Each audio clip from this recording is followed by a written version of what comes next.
예전 일본 모 프로그램에서 한국 대 일본 여자 연예인 키와 비율 비교라는 주제로 방송을 진행했습니다. 한국 걸그룹 중에서도 작은 편인 카라와 일본인들 중에서 키가 큰 편인 걸그룹을 비교한 것인데요.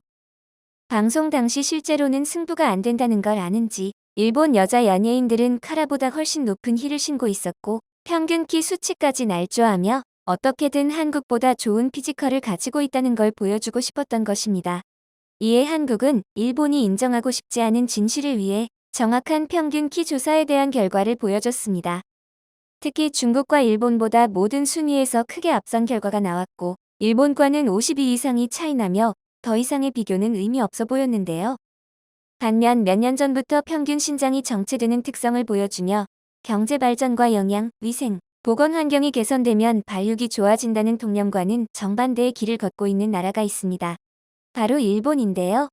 한 연구 결과에 의하면 일본인들의 평균 키가 줄어들고 있고 심지어 15년 뒤엔 일본 성인 남자의 평균 키는 170cm, 여자의 평균 키는 157.9cm까지 줄어들 것으로 전망되면서 일본 내에 큰 충격을 주고 있습니다. 오늘은 남녀노소를 불문하고 많은 사람들이 관심을 가지고 있는 키에 관련해 일본인들의 뿌리 깊은 유전자 열등감과 폭풍 성장으로 더 이상 일본과 비교가 불가능해 보이는 대한민국이 왜 일본인보다 클 수밖에 없었는지에 대해 살펴보도록 하겠습니다. 예전 일본 TV 프로그램에서 키가 작은 남자는 루저라는 이야기가 나오면서 큰 파문을 낳았고 키가 작은 남자들은 그것을 극복하기 위해 여러 가지 수단을 강구해야만 했습니다. 일본 산케이 신문에 따르면 일본 국립성장의료연구센터에서 1969년에서 1996년 사이에 태어난 일본인 성인 남녀 315만 명의 평균 키를 분석한 결과 평균 키가 줄어들고 있다는 사실을 발견했다고 하는데요. 최근엔 일본에서 살면 키가 작아진다는 루머까지 돌며 점점 작아지고 있는 일본의 키를 부인할 수 없어 보입니다. 특히 외국인이 생각하는 일본인의 모습으로 일본 남자들은 왜소한 사람이 많고 키가 많이 작아 보이고 일본 여자들은 체형은 작고 키는 150대 초중반으로 다리가 조금 통통하거나 오다리가 많다 설명하였습니다. 이에 대해 일본의 한 기자는 M1 한국의 평균 키의 실체에 대해 폭로한다며 터무니없는 근거를 대며 한국인을 비하하는 내용의 기사를 올렸는데요. 종로에서 뺨 맞고 한강에서 화풀이 한다는 속담을 생각나게 합니다. 한편 기사의 내용 중에는 한국의 아이들은 단백질을 많이 포함하는 보충제를 먹는다는 얘기를 시작해서 한국 아이돌은 깔창 아이돌이라는 별명을 얻을 정도로 신발 안에 깔창을 넣은 것도 부족해 양말 안까지도 넣는다고 말하였죠. 한국 특유의 몰개성적인 외무지상주의가 깔려있다고 지적한 것입니다. 이 기사를 본 일본 네티즌들은 더 나아가 이하와 같이 반응했는데요. 한국 아이돌은 장신만 뽑겠지. 추운 지방의 사람이 키가 큰 듯. 일본도 동북지방 사람들은 키가 크다. 단순히 일본보다 혼혈이 많아서가 아닐까? 일본과 달리 한국에선 성장 호르몬 규제를 받지 않은 수입 소고기를 먹어서 키가 커진다는 말을 들은 적이 있다. 드라마나 아이돌들의 식사 장면을 보면 밸런스도 좋고 자주 어패류도 먹는다는 이미지가 있어. 그리고 신장과는 관계없지만 한국 쪽이 치아가 깨끗해. 치아가 나쁘면 몸이 일그러진다던데 혹시 그게 관계가 있지 않을까? 라는 반응을 보였습니다. 정말 어이없는 견제로 더 이상 할 말이 없어 보입니다. 실제로 일본 내각에서는 도대체 일본인의 키는 왜 줄어드는가를 문제로 나름대로의 원인 분석을 하고 있습니다. 첫 번째로 일본 초등학생의 상징 같은 가죽 책가방, 란도셀을 꼽았는데요. 무거운 란도셀은 성장기 어린이들의 신체적 성장에 부정적 영향을 줄 수 있고 실제로 무거운 란도셀 때문에 근육 통증 등을 호소하는 어린이들이 많습니다. 이와 같은 현상은 최근 일본에서 란도셀 증후군이라고 불리고 있으며 특히 저학년일수록 란도셀에 의한 악영향을 받기가 더욱 쉬워 보입니다. 하지만 일본에서는 대부분의 초등학생들이 일본 특유의 책가방인 란도셀을 메고 학교를 다니고 그만큼 란도셀은 일본 초등학생의 상징이자 필수품 같은 존재인데요.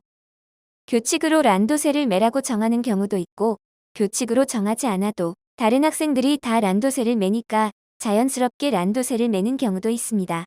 그러나 란도셀은 가죽으로 되어 있기 때문에 그 자체의 무게가 상당할 뿐 아니라 학교에서 공부할 책을 매일 넣어 다니는 경우가 많아 초등학생들이 메고 다니는 란도셀은 매우 무겁죠. 이러한 란도셀 증후군 현상에 대해 일본 누리꾼들은 란도셀 자체는 초등학생들이 넘어졌을 때 머리와 몸을 보호하는 역할을 하니까 필요하다. 대신 란도셀에 책을 덜 넣고 다니게 해야 한다. 교과서를 집에 못 가지고 가게 해야 한다와 같은 반응을 보이고 있는데요. 하지만 책가방은 무게와 매는 방법에 따라 건강과 학습 능력에 상당한 영향을 끼친다는 사실을 예전부터 알고 있었던 한국은 이미 책가방에 무게를 줄여 어린이들의 건강을 지키는 방법을 실천하고 있었죠.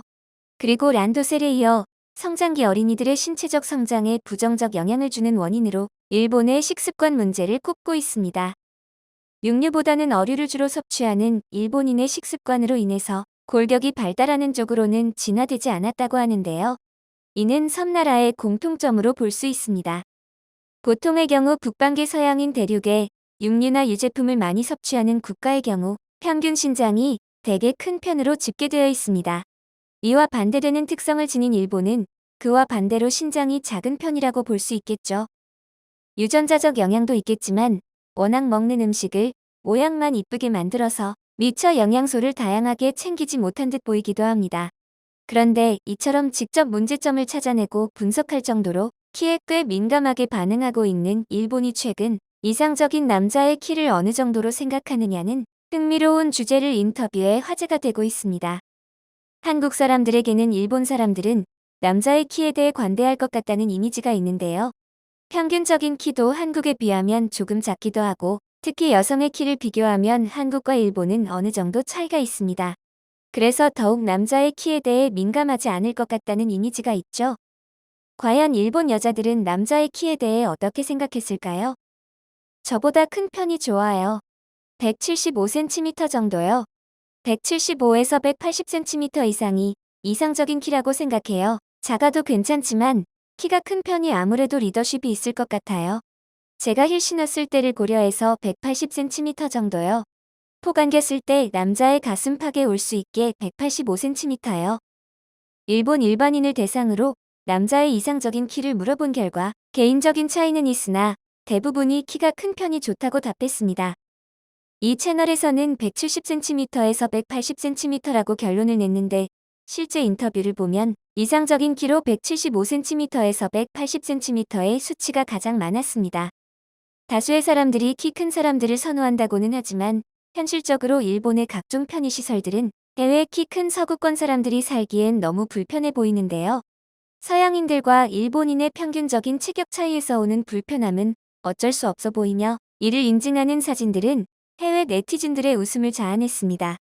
그러나 일본인들은 웃을 수 없는 실정인데요. 각국의 평균 키에 대한 데이터가 나올 때마다 격차가 느껴지기도 하지만 한국의 아이돌 그룹이나 연예인들만 큰 거 아니냐며 애써 정신승리를 하다가도 실제로 한국을 직접 방문했던 일본인들은 깜짝 놀라곤 한다고 하는데요. 비꼬며 비판만 하던 댓글들 사이에 실제 경험담이라며 한국에서 지하철을 탔는데 대부분의 사람들이 키가 정말 크더라. 혹은 한국이 비교적 물가가 싸니 옷 쇼핑을 해보면 대부분의 옷이 길어 맞지 않았다는 댓글이 보이고 있죠. 한편 위의 사진과 함께 키에 대한 극도의 예민함을 보인 일본에 대한 해외 네티즌들의 반응은 이러하였는데요. 일본인들이 키가 작은 건 유전학적인 영향보다는 식습관 때문이라는 생각이 들어. 해산물은 영양에 좋긴 하지만 키가 자라는 데엔 별로 도움이 안 되거든. 해산물은 육지에서 사는 동물을 먹는 것보다 단백질 양이 떨어지거든. 그리고 한국인들은 일본인들보다 육류 섭취량이 많은 걸로 알고 있어.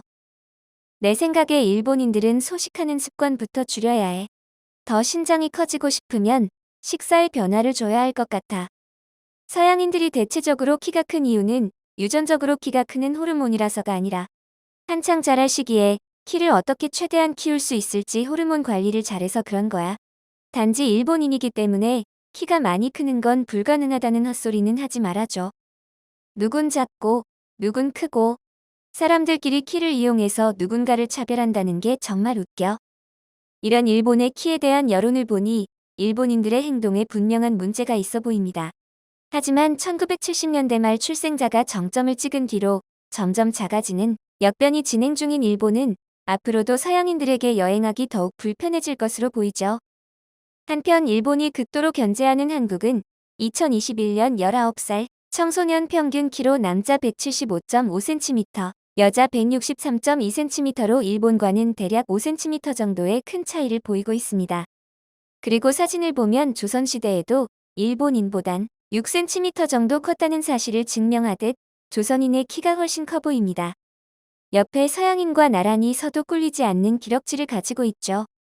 당시 조선인들이 일본인들보다 머리 하나는 더 크고 체격도 좋고 잘생기고 운동신경도 발달해 있었는데 어떻게 상대적으로 더 우월해 보이는 조선인들이 키 작은 난쟁이 일본인들에게 당하고 살았는지 아직도 분하기만 합니다. 영상을 끝까지 시청해 주셔서 감사합니다. 구독과 좋아요는 영상 제작에 큰 힘이 됩니다.